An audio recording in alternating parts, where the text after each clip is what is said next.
friend Peter Schweizer is with us. Peter, how are you, my friend? Hey, I'm great, Mark. Great to be with you, and Happy New Year. Great to be with you. Same to you. So 14 minutes before he was forced to leave office as a result of the electorate, Peter, Biden basically gives pardons to his entire family member, everybody that shows up for Thanksgiving. Now, you wrote the book on this criminal crime family. What do you make of this? Yeah, at a certain level, it's not surprising, Mark. I came on your show back in 2020, and we talked about what I called the Biden Five. All five of those Biden family members have now been pardoned by Joe Biden. And here's the thing, Mark, that's interesting. If you look at the date, for example, of Hunter Biden's pardon and those of the other family members, it begins when? For all crimes from January 1st, 2014.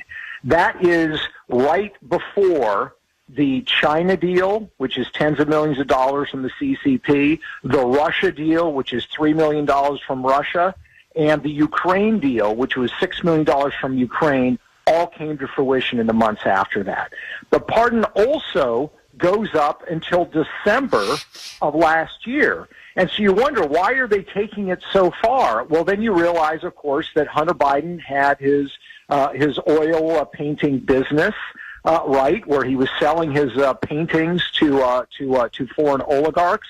But I think it also covers something else very interesting, Mark. If you look back at when Joe Biden had that disastrous debate with Donald Trump, and you remember afterward there were all these calls for him to resign, and Joe Biden would not resign. He hung on for more than a month. Hunter Biden moved into the White House. Hunter Biden's the family deal maker. I am absolutely convinced that some exit deals were signed, that the Bidens got money to go away from Democrat donors. And so any, potential crimes that existed with those kinds of deals would be covered by these pardons as well. So the pardons instruct us that they know where they have possible criminal liability, and that's why those dates were assigned, and they're as specific as they are. The boldness of this, even though they hit it right up to the end, but still, the light of day, they must be so damn corrupt, Peter, that he's prepared to completely destroy whatever little thimble of a reputation he had left for history in order to protect his entire family, and in doing that, protect himself, correct? I think that's exactly right, Mark. I mean, look, we know all political figures want to have history remember them well. Joe Biden's administration, a disaster on the policy level, but he still had vestiges with some people of, okay, well, here's a guy who kind of, was serving the country and trying to do the right thing. That's now been stripped away. And again, it shows me, for years, you and I first talked about this back in 2018, for years the Bidens insisted there were no foreign deals, there's nothing to see here. That now has all been pushed aside. And they are, in my mind, effectively acknowledging that they have legal liability. And the bottom line is, Donald Trump is not somebody in his first term. He's not somebody that unfairly goes after people. He doesn't practice lawfare the way that Joe Biden did. He didn't go after Hillary Clinton, on trumped-up charges when he won in 2016. So there's not the fear that this Department of Justice under Pam Bondi is going to do something like that. It's that they actually have serious liabilities because of the deals that were struck, the amount of money, and who the deals were with.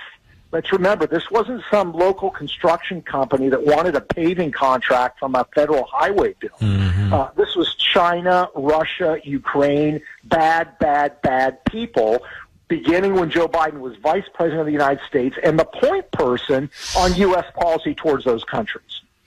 By the way, I just want to inform our audience here, Marco Rubio was confirmed 99-0. He's made a lot of friends in the Senate. I don't know of anybody that gets confirmed 99-0 these days, Peter. And also, the Lincoln-Riley bill passed the Senate, too.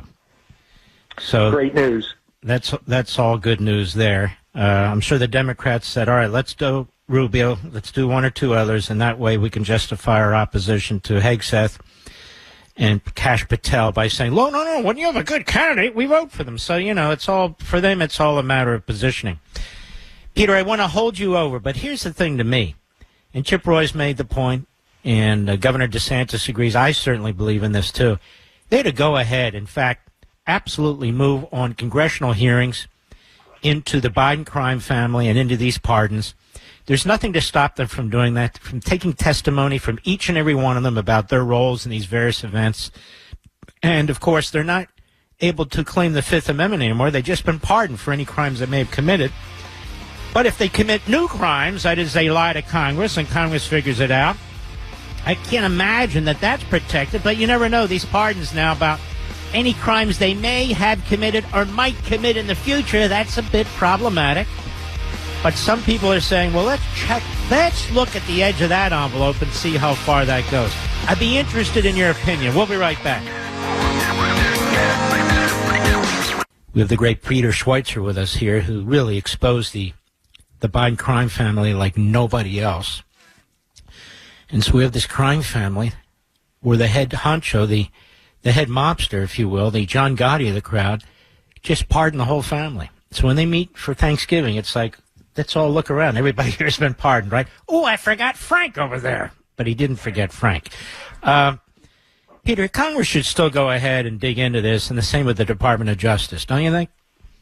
Oh, 100%, Mark. I mean, here's the thing. When you have been studying and exposing corruption as long as I have, and you and I have been doing it together, we know one thing, and that is that just like the mob, they learn from each other. The Bidens decided to go into this business on the international global level because the Clintons got away with it, right? In fact, Hunter Biden and some of the emails talked about when they were setting up the Biden Center at the University of Pennsylvania. He said, yeah, this is going to be just like the Clinton Foundation. And you look at what's going on now, guys like Gavin Newsom or Adam Schiff, we talked about this in my book, Blood Money, when I was on your show. They're doing this kind of, global corruption in people that they are lining up with and taking money from. So they're learning from it because they see other people are getting away with it. So this is bigger than the Bidens. We absolutely have to have justice. We need to get to the bottom of what the Bidens were doing, Joe's role in particular, which is central to this, but the other family members. And we need to do it not only to get to the bottom of the truth, but we also need to deter other people from doing it. Because as you and I both know, if you let people get away with it, they can get this money in this manner. They are going to do it with impunity. So we have to stop it and deter it. And the only way to do that is to expose it, charge people when crimes have been committed, and embarrass them with public hearings. You know, I want to say something about you. You don't get the accolades, Peter Schweizer, that you deserve. You and the people you work with are just fantastic. You're bulldogs. I mean, you're very professional, but you're bulldogs. You keep going. You keep looking. You look at the facts. That's what you do. Whatever you put out is bulletproof, factually bulletproof. You've broken one scandal after another. It's not like you get paid millions of dollars to do it. And it is always an honor for me to have these exclusives with you because of your integrity, the integrity of your project. And I always want to make sure that you have an opportunity, at least when I talk to you, to speak without a million interruptions so you can provide the full details of what's taking place. I just want to tell you, I want to thank you for the lead up of this election, too, and our brand new president, who was the 45th president as well. Nobody did more to expose the Biden corrupt family than you. And I want to thank you very, very much. And I know it's got to irk the hell out of you to watch him escape justice, escape responsibility, all of his family members, his son as well. It's really quite infuriating. How do you react to that? Well, it is frustrating because I do this for the same reason you do it, Mark, and that is that I love my country. And you call out Republicans. We talk about Mitch McConnell as well and the corruption that he's engaged in. And I want to thank you. I mean, you've been by my side as we have broken these stories, and we're able to do so in a way by really getting the information out. It's not opinion. It's based on fact.